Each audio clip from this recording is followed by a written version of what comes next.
This morning, lawmakers are expected to elect the new Speaker of the National Assembly. Our reporter Abra Babia is in Parliament monitoring that story for us, and she joins us now from the precinct of Parliament. A very good morning to you, Abra. Thank you so much for joining us. What you got this time?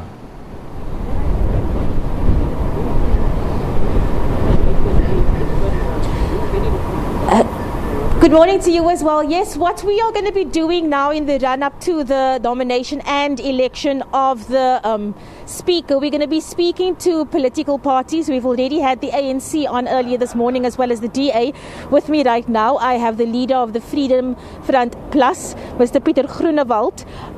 We were chatting earlier on about the role of the Speaker and what kind of a person the Speaker should be, because obviously the Speaker presides over a range of political parties. And what we do know is that the former Speaker, Thandi Modise, she was actually, lots of people describe her as being a better type of Speaker, because they describe her as being fair, and even opposition parties could relate to her.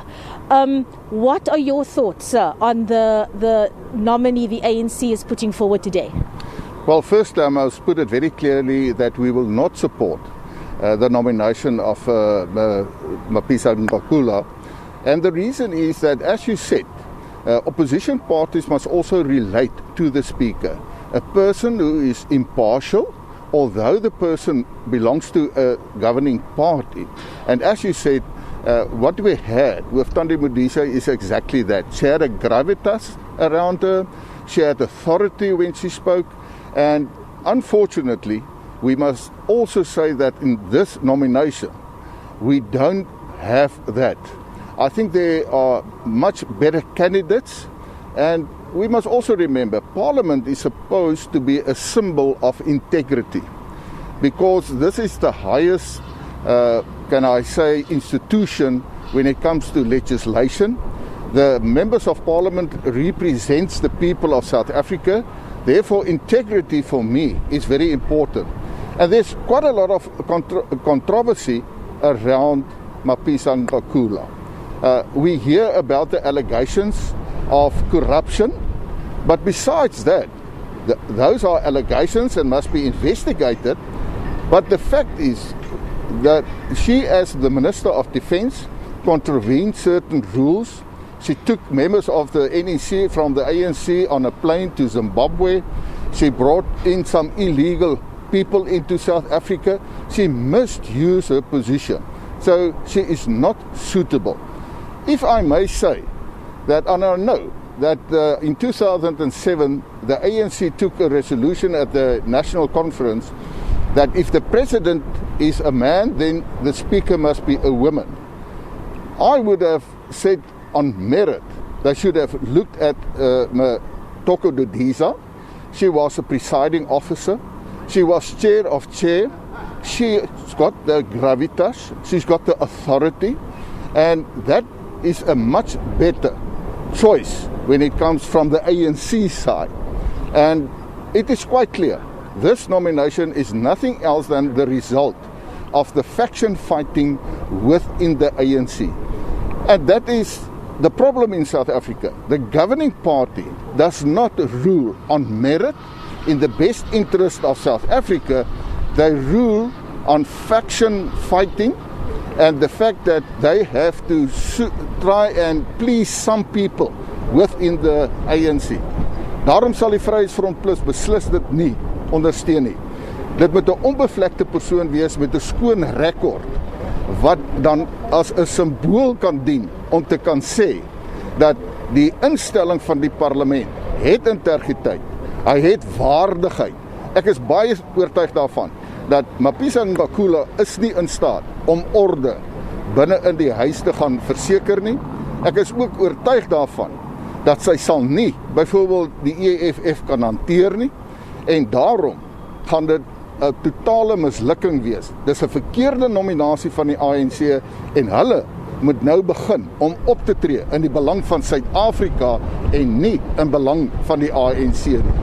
Mr. Groenewald, thank you so much for that analysis from your party. We will be catching up with you after the election. Thank you for your time, sir. Lawson, can I just ask you to step in here? I'm now going to be speaking to Lawson Naidoo, who is a regular on the SABC because of his knowledge about the Constitution. He's from the institution called CASAC, who keep a close eye on Parliament and how Parliament behaves itself, essentially. Lawson, can I just first ask you, we've heard what Mr. Groenewald just said about the role of the Speaker, what kind of person the Speaker should be. What are your thoughts as somebody who holds democracy very close to your heart? And the Constitution, of course, what are your thoughts on the name the ANC is putting forward? Well, look, I think the most important thing for the Speaker is it needs to be a person that commands respect across the House. Being impartial, having integrity are critical characteristics of what a Speaker should have, because it is those characteristics that earn the respect of the members across the floor.